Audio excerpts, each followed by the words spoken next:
저희가 오늘 계속 앵커 브리핑에서도 보고 그다음에 뉴욕 그 특파원을 통해서도 듣고 있지만 시장에서는 인플레이션 걱정이 완화됐다를 가장 호재로 보고 글로벌 거시 변수에 대해서 좀 안심을 하고 있는 것 같은데 자, 앞으로 그래도 돌다리도 두들겨보고 가야 한다는 심정으로 이제 남은 변수는 무엇인지 살펴보는 시간을 마련했습니다.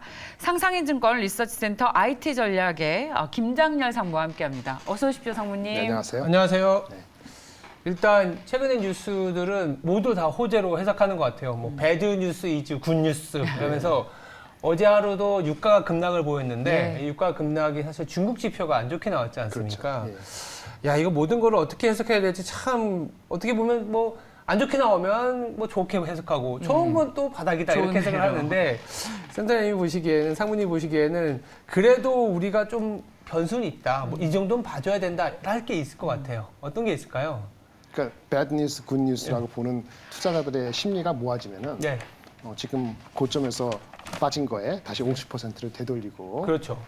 이렇게 왔는데 그래서 베어마켓의 엔드가 아니고 새로운 베어마켓 다음에 연장선상 이렇게 얘기하잖아요. 투자 심리가 그렇게 가면 단기적으로는 그걸 막을 방법이 없죠. 근데 그럼 투자 심리가 그렇게 또 한 달 만에 좋게 해석을 하는 식으로 갔는데 그 근원은 무엇일까 보면은 그냥 자금이 많은 거예요, 시장에. 자금이 많다. 아직도 많은 거예요. 그래서 결국은 금리 인상이 우리가 3월, 5월, 6월, 7월에서 베이비 스텝부터 자이언트 스텝까지 왔잖아요. 제로였던 게 2.25까지 간 거잖아요. 중간 금리가 2.5라 그러는데 왔는데 이 금리 올리고 나서 우리 그 효과가 나타나는 게 얼마나 걸릴까요? 근데 지난달 금리 올렸으면 그 다음 달부터 우리가 소비를 줄이지 않잖아요. 그러니까 이제 금리 인상 효과가 나타나는 것을 좀 조심스럽게 얘기하면은 아직 나타나지 않았을 수도 있다. 안 나타났다. 뭐 그렇게 따지면 뭐 심리적으로는 주가에 먼저 반영이 됐지만 실제 그 경제 주체들의 소비 성향이라든지 이런 거에 또는 그 기업에서의 그 감원이랄까 아니면 그런 거 실질에 영향을 미치는 거는 선제적으로 움직이지 않은 많은 사람들은 한 뭐 사람마다 다르긴 한데 6개월, 9개월 갈 수도 있기 때문에 한 올해 가을, 그러니까 빠르면 9월, 늦으면 한 11월, 12월 갈 때까지는 그 임팩트가 얼마만큼 반영이 돼가지고 지금 그 경기가 괜찮은 것인지에 대해서는 알지 못하는 겁니다. 그게 이제 이게 밸런스하게 봐야 되는 시점이라 볼 수 있고요. 그 다음에 QT가 우리가 시작을 했는데 실제 시작은 별로 안 했잖아요. 수치가 한 달에 950억 불, 거의 1000억 불대로 하는 게 9월 달부터 시행하게 돼 있는데 그런 임팩트가 어떻게 경제 성장률을 마더리트하게, 그러니까 안정적으로 하면서도 그러니까 마이너스 3% 이렇게 안 가면서도 그 다음에 CPI가 지금 꺾였는데. 그렇죠? CPI 꺾였는데 충분히 꺾이는 거. 예를 들어서 뭐 많이 얘기하는 게 5%다. 왜냐면 그게 스무드하게 두 개 밸런스 갈 것인지에 대해 현재는 주식시장에 자금이 여전히 있으니까 그걸 긍정적으로 보는 시각이 좀 더 우세해졌다고 봐야 칩니다. 그건 관성이기 때문에 시장에서 그거를 역행할 수는 없는 건데 일단 아까 이펙트가 나타난 게 아니고 아직 충분히 안 나타날 수도 있기 때문에 그게 나타나면은 이제는 그 업체들의 그 수익성 떨어지거나 아니면 매출이 영향을 받는 것이 3, 4분기 말 4, 4분기에 나타날 수도 있거든요. 근데 주가는 왜 그러면 유동성이 있으니까 이미 많이 빠진 0. PBR 0.9배 뭐 이렇게 대한민국 기준으로 이걸 미리 7월달 초 반영을 했기 때문에 그걸 뚫고 간 거죠. 여기서 그래서 돈이 많다는 게 핵심입니다. 아직까지. 여기서 들어봐야 돼. 이 대표적인 강세론자. 우리 신중호 앵커님의 저요? 견해를 들어야겠습니다. 기본적으로는 뭐 강세론자라고 하면 굉장히 시장을 강하게 보는 것 같지만 사실은 이제 원래 제 약세론자였거든요. 근데 주가가 워낙 하락을 하다 보니까 일단 이 정도 밸류에이션은 뭐 사놓고 기다리자라는 시각이었는데 그게 강세론까지 온 것 같아요. 근데 그럼에도 불구하고 지금도 우리나라 시장은 그렇게 비싸 보이지는 않습니다. 그러니까 물론 상단이 막혀 있다라는 거에는 동의는 하지만 기본적으로 아까 말씀하신 것처럼 유동성이 여전히 많다라는 것도 저도 맞는데 이제 후행적으로 기준금리 인상으로 인해서 조금 안 좋은 유동성의 회수 역량이 나타날 수 있다. 라고 말씀하셨죠. 당장이라기보다는 연말 정도는 가야 되지 않겠냐는 생각을 하는 게 일단 우리가 이제 보고 가는 지표들의 이 방향성이 예를 들면 CPI도 지난 주말에 짤이 돌았던 게 3월에 8.5%일 때는 막 울더니 지금 8.5%는 왜 이렇게 환호하느냐. 이게 방향성이거든요. 방향성. 올라가는 내려가는. 올라가니까 힘들게 등산하느냐, 기분 좋게 정상 보고 내려오고 있느냐. 근데 지금 내려오고 있는 상황이라서 같은 레벨이라도 좀 다르거든요. 그래서 지금은 내려가는 방향인데 이게 최소한 8, 9월까지는 유지가 될 수 있다고 보고 있는 거고. 근데 이제 9월 이후부터는 또 문제가 뭐냐면 이제 기저효과로 인해서 작년에 또 내려갔었던 게 있어서 생각보다 물가가 잘 안 빠질 수도 있어요. 안 빠질 수도 있고 그리고 실질적으로 9월부터는 우리가 이게 휴가 이후에 백투스쿨이라든지 연말 소비에 대한 기대감이 얼마나 올라오는지 확인을 해봐야 되기 때문에 조금 더 챙겨봐야 될 뉴스가 많아서 지금 8, 9월이 아니면 8월이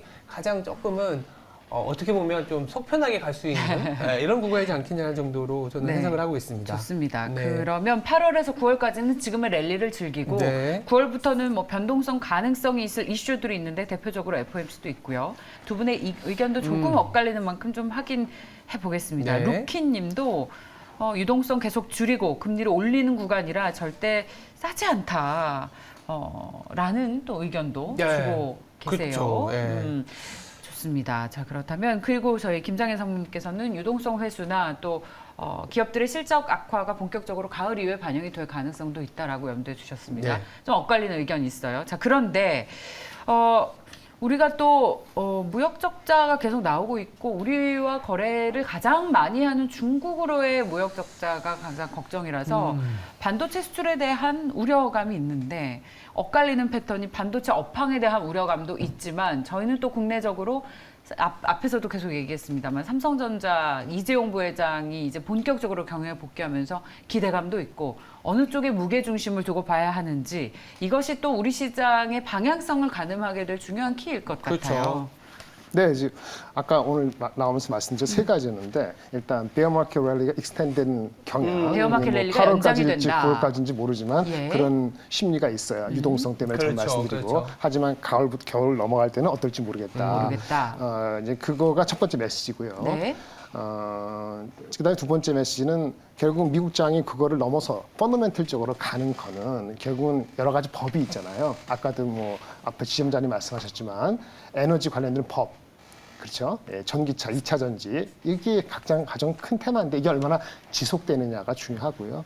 그다음에 세 번째는 반도체주죠. 가장 레거드 떨어진 것이 반도체란 말이에요. 지금도 올라왔지만 덜 올라왔잖아요. 그래서 요것이 어떻게 받쳐주냐 중요한데 앞에 거 빼고 법에 의해서 영향을 받는 것은 아마 3분기 지나갈 때쯤 되면은 흡수가 다 될 거예요. 그래서 8, 9월 달이면 흡수가 다 되고 그러면 2차 전지나 각종 소재들이 조금 더 5%, 10% 더 가면은 목이 찰 겁니다. 밸류에이션에서.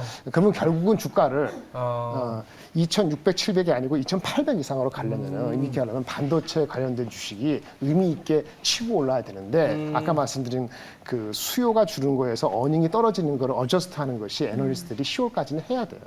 그래서 분기는 반도체가 전체적으로 2,600, 700이 아니고 2,800 이상으로 갈 수 있는 그러니까 유동성이 아닌 그거를 뚫을 수 있는 펀더멘털 반도체가 삼성전자 하이닉스 주식이 어닝이 충분히 빠진 상태에서 내년을 바라봐야 되거든요. 그게 10월에 일어날지 12월까지 갈지를 저는 자신하기 지금 애매한 상태라서 지수의 그 상단이라는 것이 2,500일 때 비싸지 않지만 2,700, 800을 바로 가기에는 반도체가 많은 한국 주식시장이 미국 장이 올라가는 만큼 쫓아가기에는 어렵다. 그 상승률을 같이 따라가기에는 여전히 좀 힘이 겨운 것이 있을 수 있다. 이것을 염두에 두실 필요가 있는 거죠. 이거는 사실은 3개월, 5개월을 말씀드리는 거고 전체 유동성 돈을 빼는데도 불구하고 미국의 전체적인 그 경제 성장이 연말까지 버티면요. 내년의 그림은 내년 중반에 싹 달라질 수 있어요. 그런 반도체가 엄청나게 포텐셜이 있거든요. 그래서 이게 참 애매한 겁니다. 근데 지금 비저빌리티를 보면은 삼성전자 하이닉스를 지금 주가 사가지고 20% 바로 갑니다. 연말까지 이런 얘기를 할 수 있는 사람은 아무도 없을 거예요.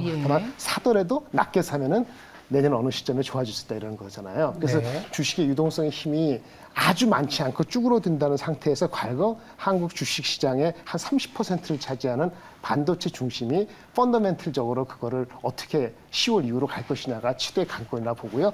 예, 아까 말한 그 에너지 관련되는 법에 의한 흐름은 아마도 업사이드가 있지만 9월이 정점일 가능성이 있다. 이렇게 저는 보고 있습니다. 그렇다면 바로 뭐 한번 네. 직접적인 질문을 드려보겠는데 결국 반도체나 시장을 이끌어가는 큰 형님들은 아직은 실적의 하향 조정이라든지 메모리 가격의 하락이 가파르다고 뭐 4분기에도 더 빠질 수 있다고 보고 있기 때문에 조금은 이 이익에 대한 하향 조정으로 주가를 좀 발목을 잡을 것 같고 최근에 IRA라고 하죠. 그렇죠. 인플레이션 감축 리덕션 법안으로 인해서 2차 전지라든지 신재생이라든지 관련 에너지 관련주들까지 같이 올라갔는데 이렇게 좀 혼재되어 있는 상황인데 네. 그렇다면 우리나라 결국 우리가 3일 동안 쉬었는데 이 8월에 중순을 넘어가고 있는 상황에서 어디에 방점을 두고 포트폴리오 짜야 될지. 단기로 보면은 그 2차 전지하고 그런 쪽을 따라가요. 단기로는 2차 전지, 따라가요. IRA, 즉 그렇죠. 인플레이션 감축 네. 법안 관련된 네, 종목을 네. 가고. 근데 그렇다고 그걸 방창하기는 어렵지만 하여튼 그런 쪽인 거에 많이 올라왔잖아요. 네, 근데 네. 이제 좀 길게 보면 그렇게 비싼 건 아니니까. 그렇게 그러니까. 비싼 건 아니니까 장기적인 성장성을 볼 수 있는 거고 삼성하이닉스나 반도체나 그 서플라이 체인에서 완전 소외된 주식들 제가 아직까지도 별로 그렇게 강력히 얘기 안 하는 주식은 10월 말에 아주 큰 분기점이에요. 10월 말부터 10월 말. 만약 사들이 시작하면은 내년도 경기가 붕괴되지 않으면은 사실은 가장 레거드한 처진 주식이 향후 6개월, 올 겨울부터 보면은 6개월 후에 업사이드가 가장 클 수도 있거든요. 근데 지금부터 그럼 10월까지 2개월 동안 그 삼성전자 하이닉스를 아까 그 이재용 회장님이 그 등기해가지고 한다는 거로 밀어붙일 수 있는 힘이 있느냐, 국내 이동성 그 정도까지. 그거는 아직은 조금 이른 것 같아요. 아주 장기적인 시각에서. 네네. 그렇다 근데 중요한 건 삼성전자 하이닉스가 여기서 6만 원, 5만 3천 원인데 네. 이게 다시 5만 7천 원 되거나 8만 9천 원 되거나 이럴 가능성은 저한테 지금 물어보면 그럴 가능성 없어요. 그러니까 하방은 높아져 있고 네네. 하방 경직성은 높아져 있는데 또 상방도 닫혀 그냥 있고. 원이 제한돼 내려가니까 있다. 예. 그것이 30%가 안 한마디로 가니까. 지수는 좀 정체된 상황에서. 그렇죠. 예, 그렇죠. 예. 종목 그럴 장세가 수밖에 더 없는 나오겠네요. 거죠. 그러니까 우리나라 반도체 주식이 우리 지수는 상단을 제한할 수 있다. 네. 하지만 종목 장세입니다. 그렇죠. 좀 엄청난 종목 장세예요. 그래서 상무님께서 관련주를 관심주를 좀 오늘 공개해 주시겠다고 네네. 들었는데요. 그 예. 어닝 중에서요. 그러니까 이제 삼성전자 하이닉스가 투자를 줄이는 거잖아요. 네. 그런 처럼. 그러니까 어느 주식을 건드리기가 어려운데 IT에는 그래도 실적이 괜찮은 소재나 부품주가 있긴 있어요. 그래서 전 지난주에 리포트 썼던 거 중에서는 제 리포트 쓴 거니까 네. 원익 QNC 같은 게 있는데 원익 그거랑 비슷한 거 오늘 네. 공식적으로 포트폴리오에 들어온 거는 네. 삼성전자 말고 삼성전자는 가주는 가긴 가야 돼요. 네. 언더를 많이 하면 좀 당할 수 있으니까 네. 월덱스 같은 거 월덱스. 있잖아요. 네, 월덱스가 많이 빠졌어요. 네. 제가 갖고 있는 목표 주가 대비 한 50% 빠졌. 오. 50%, 30% 이상 빠졌죠. 곧 오늘 실적인가 발표될 것 같은데 네. 뭐 기대해도 나쁘지 않을 것 같은 생각이 들어요. 그래서 원익 QNC나 월덱스는 같은 개념으로서 그 전방의 전공정 장비에 투자 줄이는 거에 임팩트하고는 좀 다른 타이밍을 갖고 지금 3분기, 4분기까지 실적이 나쁘지 않기 때문에 밸류에이션 상으로 괜찮습니다. 그렇게 보여드리고요. 2차 전지는 많이 올랐잖아요. 대표적인 게 LG 에너지솔루션, 삼성 SDI 뭐 여러 가지 있는데 하나 가져온 거는 지난번에도 아주 옛날 몇 개월 전에 말씀을 드린 것 같은데 포스코 홀딩스 같은 경우가 상대적으로 덜 올라갔습니다. 이거는 이제 그 철강 업체라고 보잖아요. 현대제철하고. 네. 그것도 2분기 실적이 안 좋아서 바닥을 쳤다는 생각이 들긴 하지만 더욱 중요한 게 이 자회사들.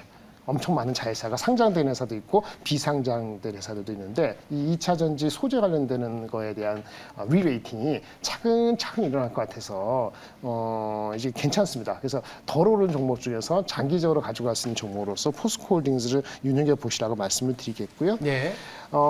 그다음에 전력선, 이런 기타 등등 지주사인데 복합적인 지주사로서 언더웨이트 되는 회사가 있어요. 좀 올라갔죠 이것도.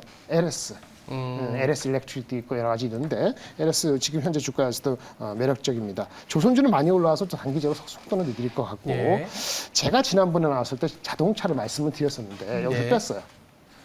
자동차는 우리가 과연 자동차가- 2차 우리나라가 그 법의 수혜를 받으려면 미국 공장을 빨리 지어야 되는데 네. 여태까지 나온 뭐 실적이 좋고 가격을 전가해서 인프레를 벼트할 수 있다는 이 자동차 완성차에 대한 그 견해는 맞는데 그것이 거의 구분응선에 온 것 같아서 이번에는 포트에서 뺐고요. 네. 개별 성장주는 이거 말고도 많겠습니다만 CJ 프레쉬웨이, 덴티스 같은 경우는 2분기 실적이 매우 좋았는데 3분기에도 계속 좋을 것으로 보여집니다. 네. 제가 오늘 말씀드린 삼성전자하고 월덱스, 그다음 CJ 프레시, 덴티스는 저희 공식 의견이고요. 나머지 종목은 저 개인적인 의견을 말씀드리겠습니다. 네. 그리고 자동차주는 이제 포트폴리오에서 빠졌군요. 굳이 더 예. 뭐 어트랙트가 이제 상대적인 예. 매력도가 더 높다고 하기는 지금은 많이 아닌 것 올랐다. 같아요. 네. 많이 올랐다라는 것도 염두에 두시기 바랍니다. 자, 좋습니다. 종목 장세에서 저희 성모님께서 개인적으로 관심 가지시는 그런 종목까지 소개를 해주셨습니다. 네. 투데이 인사이트 상상인증권 리서치센터 IT 전략의 김장열 상무였습니다. 고맙습니다. 네, 감사합니다.